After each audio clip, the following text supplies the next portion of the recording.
খালি বাসায় আমাকে একা পেয়ে দুই আংটি হঠাৎ করে আমার সাথে এক অদ্ভুত আচরণ করা শুরু করল। আমি কোনো কিছু বুঝে উঠতে না পারার আগেই দুই আংটি আমাকে ধাক্কা মেরে ফেলে দিল। ধাক্কা মেরে ফেলে দিয়ে তারা দুজন আমাকে নিয়ে কেমন জানি করতে শুরু করল। তাদের এমন আচরণ দেখে আমি তো পুরো অবাক হয়ে গেলাম। আমি অবাক হয়ে বললাম, আন্টি আপনারা আমার সাথে কি করছেন? আমি না আপনার ভাইপো, আমি আপনার ভাইয়ের ছেলে। আন্টি তখন আমাকে বলল, বাবা সীমান্ত, কিছুক্ষণের জন্য ভুলে যাও, আমি তোমার আন্টি আর তুমি আমার ভাইপো। কিছুক্ষণের জন্য আমরা শুধু জাস্ট ফ্রেন্ড। আজকে তুমি আমাদেরকে খুশি করবে। বাবা সীমান্ত, তুমি তো জানো আমরা দুই বান্ধবী স্বামী অনেক দিন ধরে বিদেশ থাকে, আমরা অনেক দিনের ক্ষুধার্ত। প্লিজ সীমান্ত, আজকে তুমি আমাদেরকে একটু খুশি করো না। আমি বললাম, আন্টি আপনি কি বলছেন এসব? তারপর আন্টি আমাকে বলল, চুপ থাকবে এটা এখন আমি তোকে যা বলছি তাই কর। আজকে তোকে এখানে নিয়ে এসেছি আমাদেরকে তুই শান্ত করার জন্য। আজকে তুই আমাদেরকে খুব ভালো করে শান্ত করবে, আর তা না হলে তোর অবস্থা খুব খারাপ করে ফেলব। আমি আন্টির কথা শুনে খুব ভয় পেয়ে গেলাম। তারপর বাধ্য ছেলের মতো দুই আংটির কথা শুনতে লাগলাম। তারপর দুই আংটি এবং আংটির বান্ধবী মিলে তাদের ইচ্ছা পূরণের জন্য আমার সাথে যা করল তা শুনলে বন্ধুরা তোমাদের মাথা গরম হয়ে যাবে। বন্ধুরা গল্পটি অনেক অনেক ইন্টারেস্টিং। গল্পটি শোনার জন্য তোমাদের সকলের প্রতি আমার বিশেষ অনুরোধ রইল। বন্ধুরা তোমাদের নিকট আমার ছোট্ট একটি অনুরোধ, তোমরা দয়া করে আমার চ্যানেলটি সাবস্ক্রাইব করে আমাকে সাপোর্ট করবে। হ্যালো বন্ধুরা, আমি সীমান্ত। আমি 10ম শ্রেণীর একজন ছাত্র। আমি আমার শহরের নামকরা একটি প্রতিষ্ঠানে লেখাপড়া করেছি। আমি দেখতে খুব একটা খারাপ না, আমার চেহারা দেখতে নায়কের মতন। ছেলেবেলা থেকেই আমি অনেক মেয়েদের কাছ থেকে প্রেমের অফার পেয়েছি, কিন্তু আমি এসবে খুব একটা পাত্তা দিতাম না। আমার বাবা একজন প্রাইমারি স্কুলের শিক্ষক ছিলেন। যে টাকা বেতন পেত তা দিয়ে আমার 4 ভাই বোনের পড়ালেখার খরচ চালাতে অনেকটা হিমশিম খেত। আমার বাবার স্বপ্ন আমি পড়ালেখা করে অনেক বড় পদে চাকরি করব। আমি বাবার স্বপ্ন পূরণ করার জন্য খুব মনোযোগ দিয়ে পড়ালেখা করছিলাম, কিন্তু একটি মাত্র ঘটনা যে আমার জীবনটা পুরো ছাই করে দেবে তা কখনো কল্পনাও করতে পারি নাই। আমার বাবার বোন ছিল মোট 3 জন। তারা সবাই আমাকে মোটামুটি অনেক ভালোবাসত।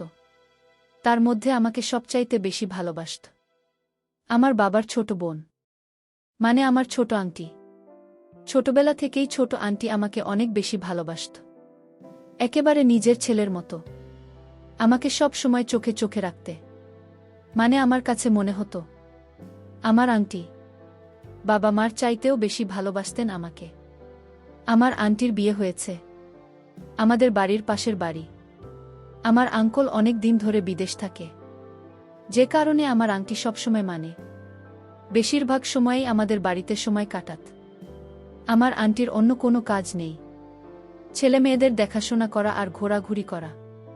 আমার ছোট আন্টি প্রয়োজনে অপ্রয়োজনে আমাকে বেশি কাছে ডাকত। কোনো কিছু দরকার পড়লে আমাকে দিয়ে করাত। আমার ছোট আন্টি আমাকে কেন যে এতটা ভালোবাসত আমি তো জানি না, কিন্তু তার এই ভালোবাসার ভিতরে যে একটা শয়তানের রূপ ছিল তা আমি কখনো কল্পনা করতে পারি নাই। আমি যখন খুব ছোট ছিলাম তখন থেকেই আন্টি আমাকে নিয়ে মাঝে মাঝে কি একরকম অদ্ভুত কাজ করতেন, এতে তিনি অনেক খুশি হতো, অনেক আনন্দ পেতেন। আমি তখন কিছু বুঝতাম না। মাঝে মাঝে রাত্রে আন্টি আমাকে তাদের এখানে থাকতে বলতেন। আমি তাদের এখানে থাকলে রাতে আন্টি কেমন যেন আমার সাথে আচরণ করতেন। ওই আচরণগুলো আমার কাছে মনে হতো খুব বাজে, তাই আন্টিকে কিছু বলতাম না। তখন তো আমার কিছু হয়নি, যে কারণে আন্টির এরকম অদ্ভুত কাজের রহস্য বুঝতাম না।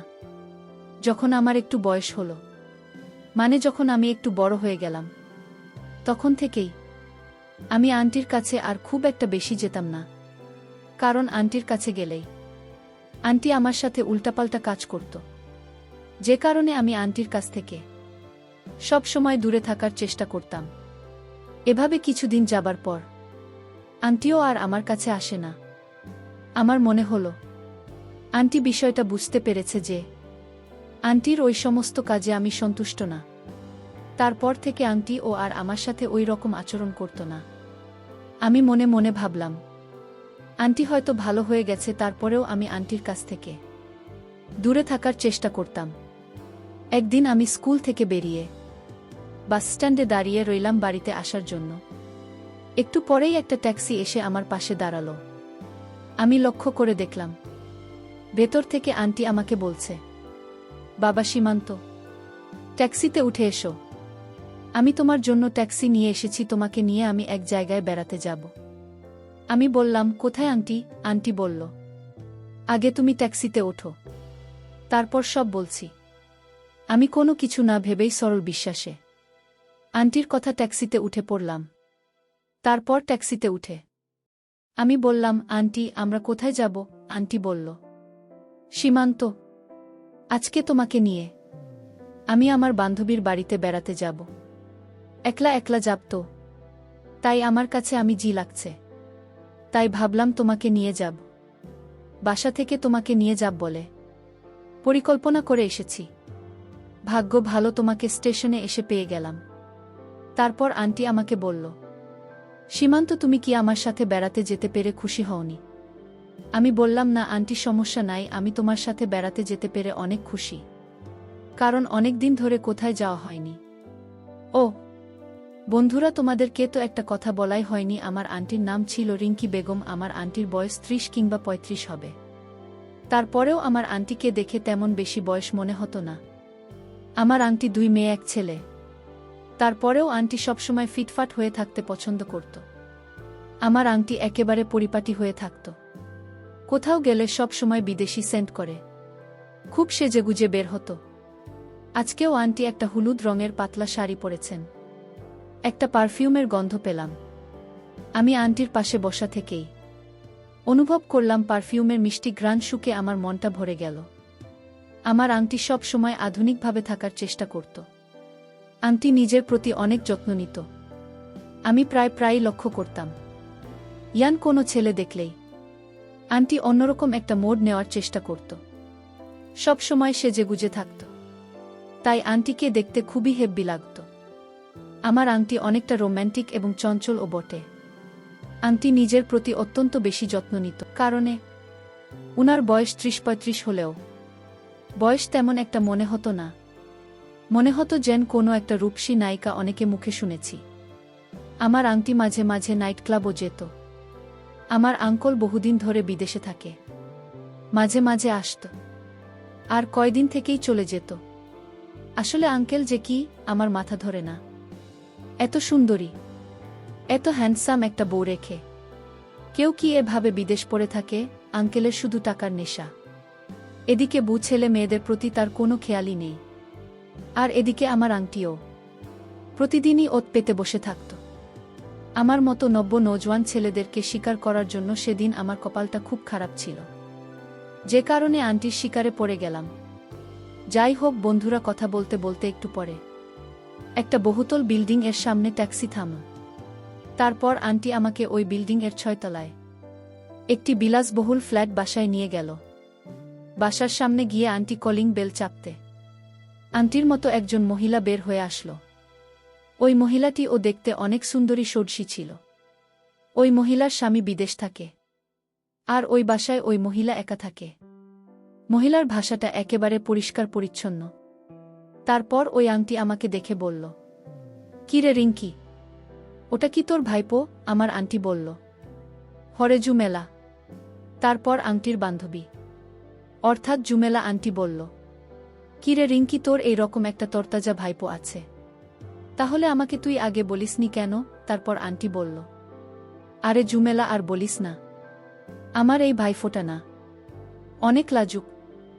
যখন থেকে বড় হতে শুরু করল তারপর থেকে আর আমার পাশে আসে না। আজকে তো এখানে জোর করে নিয়ে এসেছি। তারপর জুমেলা আন্টি বলল, ঠিক আছে, ভালোই করেছিস। তোর ভাইপোর জন্য আজকে কি রান্না করবা জিজ্ঞেস করলেন আমার আন্টিকে জুমেলা আন্টি। আমার আন্টি রিঙ্কি বেগম বললেন, তোর যা মন চায় তা রান্না কর। জুমেলা আন্টি বললেন। আচ্ছা ঠিক আছে, তোরা এই ড্রয়িং রুমে বসে টিভি দেখছি আর গল্প কর। আমি রান্না বান্না করে ফ্রেশ হয়ে আসছি। আমরা ড্রয়িং রুমে বসে টিভি দেখতে দেখতে গল্প করতে করতে জুমেলা আন্টি রান্না বান্না করে ফ্রেশ হয়ে চলে আসলেন। তারপর দুই আন্টি মিলে আমাকে নিয়ে গল্প করতে শুরু করলেন। আন্টির বাসায় কি বড় বড় বক্স, মনে হয় জুমেলা আন্টি এবং আমার আন্টিকে নিয়ে বক্সে ছেড়ে মাঝে মাঝে নাচানাচি করেন, কিছুটা বিনোদন করেন। আজকে আমি যাওয়াতে তাদের বিনোদনের পরিমাণ যেন আরও বেশি হয়ে উঠল। তাদেরকে খুব আনন্দিত মনে হলো, তারা খুব পুলকিত ছিল। আমিও আবার বক্সের মধ্যে গান ছেড়ে দিলে আমারও খুব নাচানাচি করতে মন চাইত। কিছুক্ষণ পর অ্যান্টি বক্সের মধ্যে গান ছেড়ে দিল, খুব উচ্চস্বরে ডিজে গান বাজাতে শুরু করল। অল্প কিছুক্ষণ পরেই আমি লক্ষ্য করলাম আমার আন্টি এবং জুমেলা আন্টি গানের তালে তালে তারা দুজনেই নাচতে শুরু করল। আমার আন্টি এবং জুমেলা আন্টির নাচের ধরনই ছিল একটু ভিন্ন রকম। তারা একেবারেই খুব বাজেভাবে নাচানাচি করছিল।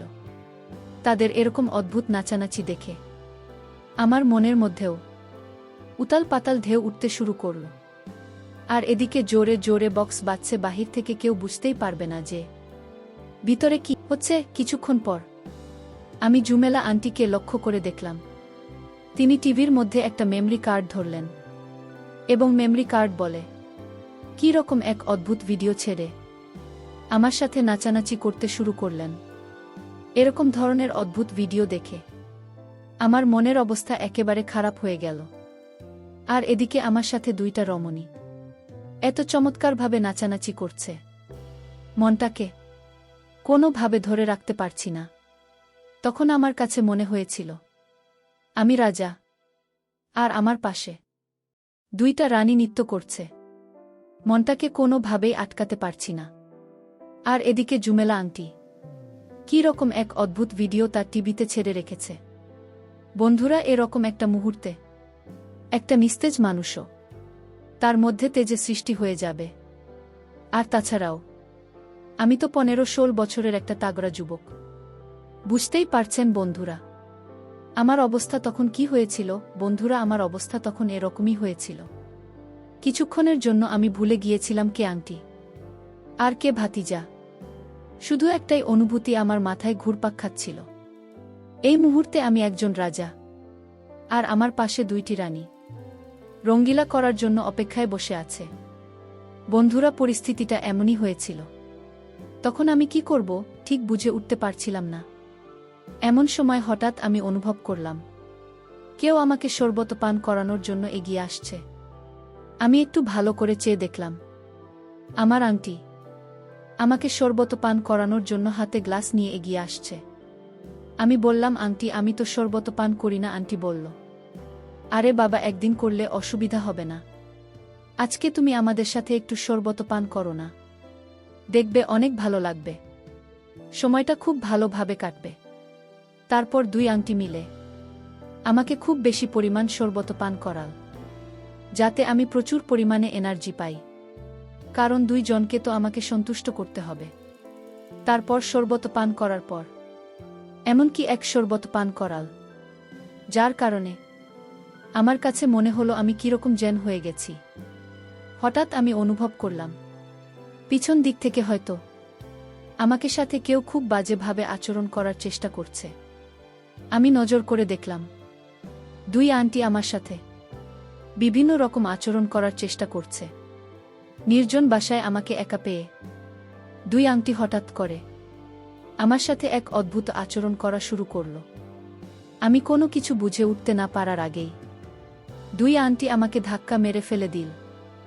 ধাক্কা মেরে ফেলে দিয়ে তারা দুজন আমাকে নিয়ে কেমন জানি করতে শুরু করল। তাদের এমন আচরণ দেখে আমি তো পুরো অবাক হয়ে গেলাম। আমি অবাক হয়ে বললাম, আন্টি, আপনারা আমার সাথে কি করছেন? আমি না আপনার ভাইপো, আমি আপনার ভাইয়ের ছেলে। আন্টি তখন আমাকে বলল, বাবা সীমান্ত, কিছুক্ষণের জন্য ভুলে যাও, আমি তোমার আন্টি আর তুমি আমার ভাইপো।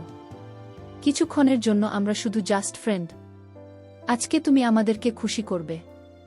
বাবা সীমান্ত, তুমি তো জানো আমরা দুই বান্ধবী স্বামী অনেক দিন ধরে বিদেশে থাকে। আমরা অনেক দিনের ক্ষুধার্ত। প্লিজ সীমান্ত, আজকে তুমি আমাদেরকে একটু খুশি করো না। আমি বললাম, আন্টি আপনি কি বলছেন এসব? তারপর আন্টি আমাকে বলল, চুপ থাকবে এটা। এখন আমি তোকে যা বলছি তুই তাই করবি। আজকে তোকে এখানে নিয়ে এসেছি আমাদেরকে তো একটু শান্ত করার জন্য। আজকে তুই আমাদেরকে খুব ভালো করে শান্ত করবে, আর তা না হলে তোর অবস্থা খুব খারাপ করে ফেলব। আমি আন্টির কথা শুনে অনেকটা ভয় পেয়ে গেলাম। তারপর বাধ্য ছেলের মতো দুই আংটির কথা শুনতে লাগলাম। তারপর বন্ধুরা আংটি এবং আংটির বান্ধবী মিলে আমাকে বিভিন্নভাবে উস্কানোর চেষ্টা করল। বন্ধুরা, আমিও তো একটা মানুষ, আমার তো কিছু কিছু না কিছুতে যাচ্ছে। তাদের এমন অবস্থা দেখে বন্ধুরা আমি আর নিজেকে ধরে রাখতে পারলাম না। শুরু করলাম তাদের সাথে এক অদম্য এলোপাতারি নেমন্তন্ন। এইভাবে তাদের সাথে আমি অনেকক্ষণ হওয়ার পর পাগলা হাওয়ার জোর থেমেছিল। তারপর থেকেই বন্ধুরা আমার আর তাদের মধ্যে নিয়মিত হতো। এরপর থেকে বন্ধুরা আমার আর পড়ায় খুব একটা মনোযোগ আসত না। আমি যেন কেমন হয়ে গেলাম। বন্ধুরা তারপর থেকে আমার নেশায় চলে গিয়েছিল। এদিকে বন্ধুরা জীবনটাই আমার ছন্নছাড়া হয়ে গেল। বন্ধুরা এখন আফসোস করি। জীবনের কিছু কিছু মুহূর্ত আসে, মানুষের এই মুহূর্তের কারণে মানুষের জীবনগুলো নষ্ট হয়ে যায়। আমার ঠিক তাই হয়েছিল। পরিশেষে আমি তোমাদেরকে বলব, বন্ধুরা তোমরা যারা এরকম ধরনের সমস্যার সম্মুখীন, অবশ্যই তোমরা সাবধানতা অবলম্বন করা উচিত। না হলে হয়তো আমার মতো তোমাদের জীবনেও এরকম করুণ পরিণতি হতে পারে। বন্ধুরা, আজকে এই পর্যন্তই। আবারও আসব তোমাদের মধ্যে নতুন কোনো গল্প নিয়ে। গল্পটি যদি তোমাদের ভালো লাগে তাহলে একটি লাইক দাও। আর প্রতিদিন এরকম ধরনের ইন্টারেস্টিং ভিডিও পেতে চাইলে তোমরা দয়া করে আমার চ্যানেলটিকে সাবস্ক্রাইব করো। অবশেষে তোমাদের সকলের সুস্বাস্থ্য কামনা করি। ভিডিওটি দেখার জন্য তোমাদের সকলকে